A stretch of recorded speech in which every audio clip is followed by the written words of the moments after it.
আজকে আপনাদের সাথে শেয়ার করব আমার ঈদের স্পেশাল সময়টা। আসসালামু আলাইকুম রহমতুল্লাহ বারাকাতু। বন্ধুরা সবাই কেমন আছেন? আলহামদুলিল্লাহ আমিও ভালো আছি। আমি 26টা ডিম ভেঙে নিলাম একটা হাঁড়িতে। ডিমের সাথে 1 কেজি 500 গ্রাম পরিমাণ চিনি দিয়ে দিলাম, 2 চামচ আর হাফ চামচ পরিমাণ এলাচি গুঁড়ো দিয়ে দিলাম, আর 2 চামচ পরিমাণ দারচিনি গুঁড়ো দিলাম, আর 1 চামচ পরিমাণে লবণ দিয়ে দিলাম, 4 চামচের দিয়ে ভালো করে মিশিয়ে নিলাম। তারপর 2 প্যাকেট গুঁড়ো দুধ নিলাম নাম্বার 1 আনের। আপনারা চাইলে অন্যটা দিতে পারেন, যার যেটা ভালো লাগে।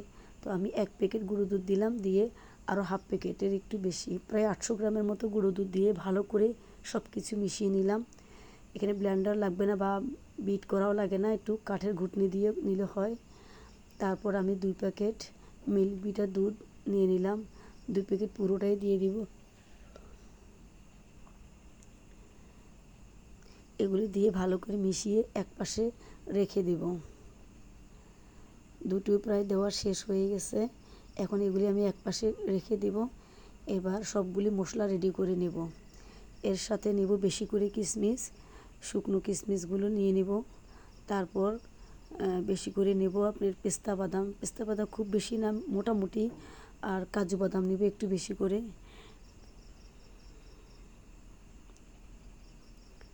কিশমিশ, পেস্তা এবং কাজু একসাথে করে নিয়ে এগুলো ধুয়ে পরিষ্কার করে নেব। কাজুগুলোকে ভেঙে 2 টুকরো করে নেব পরে।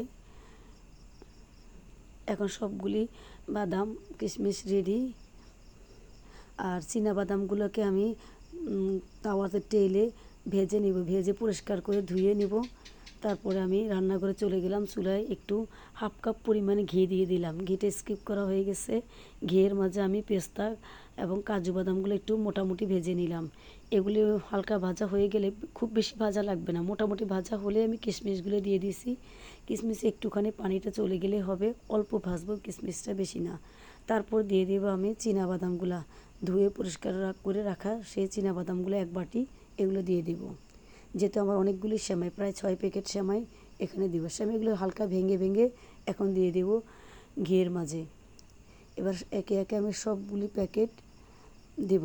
আর আমি তো এগুলি একা করা যাচ্ছে না, আমার ছেলে সবগুলোতে আমাকে সহযোগিতা করলো। আমি দিচ্ছি আর ও দিতেছে, নাড়তেছে, দুজনে মিলেই একসাথে রেডি করলাম। ও সব কিছু দিয়ে সুন্দর করে এবার নেড়ে নিল। সব রেডি পরে এবার আমি মাঝখান ফাঁকা করে প্রায় 500 গ্রাম পরিমাণ সয়াবিন তেল দিয়ে দিবি এর মাঝে। কারণ সেমাইগুলো যখন ফুলবে অনেকগুলি সেমাই হয়ে যাবে, সেই জন্য তেলের পরিমাণটা একটু বেশি দিতে হবে এবং খুব বেশিও হবে না। তারপর গুলে রাখা সেই দুধ এবং সব মশলা মেশানো দুধগুলো ঢেলে দিলাম, দিয়ে ভালো মতো নেড়ে চেড়ে মিশিয়ে নেব। তারপর একটা ঢাকনা দেব। ঢাকনা দেওয়ার আগে আমি তেজপাতাগুলো কেটে রেখেছি ধুয়ে, সেগুলি দিয়ে দিলাম। পাতিলটা ধুয়ে আর একটু লিকুইড দুধ দিয়ে দিলাম। সব কিছুই রেডি। এবার আমি একটা ঢাকনা দিয়ে ঢেকে দেব অল্প কিছু সময়ের জন্য। ঢাকনা দিয়ে প্রায় 2 থেকে 3 মিনিট রাখবো, এর বেশি রাখা লাগবে না। তারপর ঢাকনাটা সরিয়ে ভালো মতন আবার নেড়ে চেড়ে মিশিয়ে দিতে হবে। এখন আর ঢাকনা দেওয়ার প্রয়োজন নাই, একটু পরপর শুধু নাড়তে হবে। যত সময়টা পানিগুলো শুকিয়ে সেমাইগুলো প্রায় ফোমের মতো হয়ে না আসছে, তত সময় ধরে নাড়তে হবে শুধু। আমার সেমাই রান্নাটা কেমন লাগলো সবাই বলবেন, ভালো লাগলে লাইক কমেন্ট শেয়ার করবেন। এগুলি খেতে আসলে অনেক ভালো লাগে। আল্লাহ হাফেজ।